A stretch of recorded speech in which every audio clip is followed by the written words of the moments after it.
Good morning, children. Welcome to our English classes. Today I am going to tell you the summary of the machine stops.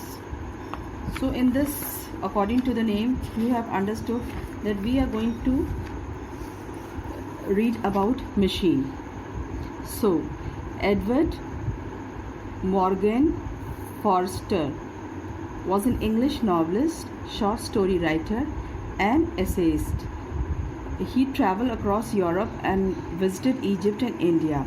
Children, we are talking about the people who are living in the post-apocalyptic world. What is the meaning of post-apocalyptic world? Where humanity lives underground and relies on a giant machine to produce their needs. In it, he seems to have predicted new technologies such as the internet and instant messaging.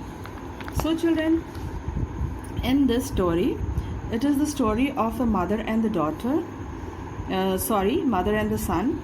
Mother, she lives in this world of the machinic world, and she is just sitting with an armchair in the center, by the side a reading desk that is called all the furniture, and in the armchair there sits a swaddle lump of flesh. Who is the swaddle lump of flesh?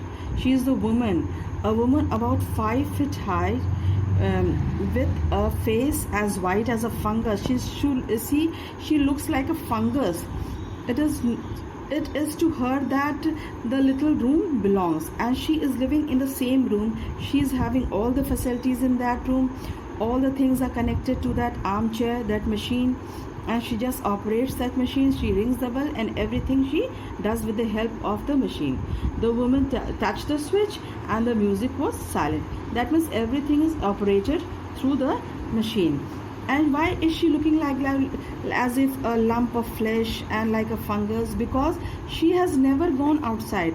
She has not seen the outside world, because sun is very necessary, and she has never gone outside. She only lives in that machinery world.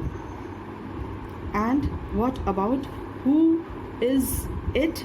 She called, her voice was she was having a talk with her son. She was also so much happy in her world that she was not so much interested to talk to her son.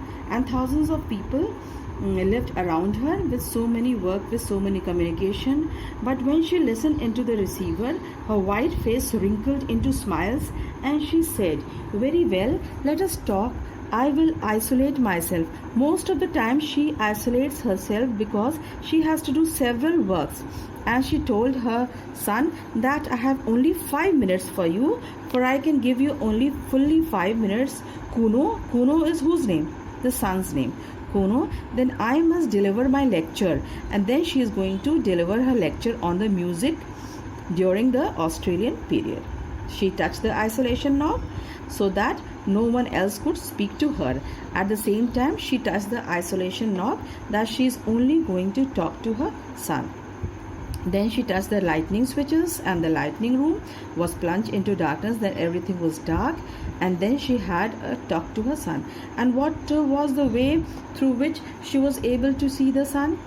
It was a kind of a faint blue light shot across, darkening to purple, and presently she could see the image of her son. Through that blue purple plate image, she could see her son, who lived on the other side of the earth, and could see her.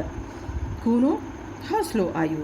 Now she's so much, she's such, machinic, and so much not so hardly related to her son, that she is saying that, "Be quick." She had to do something more. He smiled gravely, not very happily, that why the mother was in so hurry.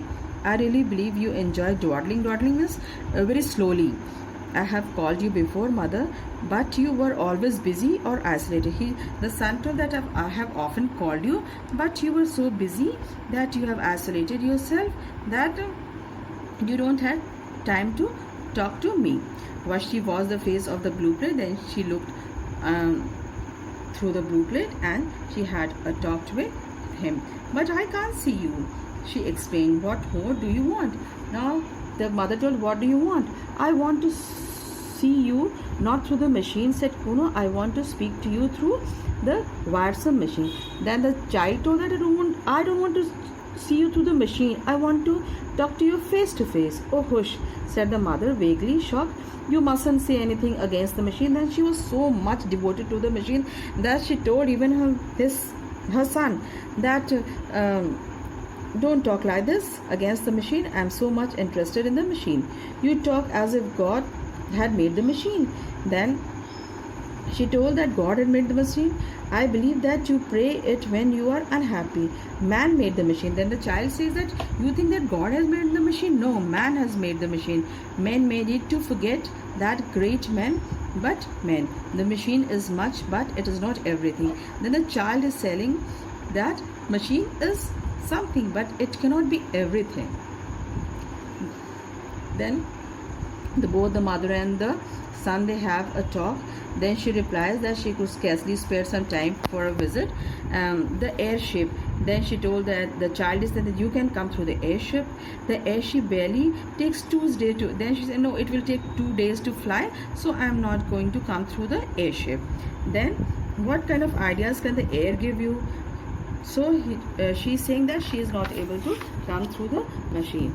So children, you can see that the mother and the son, they have a contrary. Then the son says that you can see the beautiful sky and see the stars and all, but the mother is not interested, and she has a talk to her son through the machines and everything. They have the conversation, and but the son, he wants to see the earth like his ancestors have seen through, but the mother, she is saying that she has no time for him. She is very happy living in this post-apocalyptic world. That means the world underground the earth.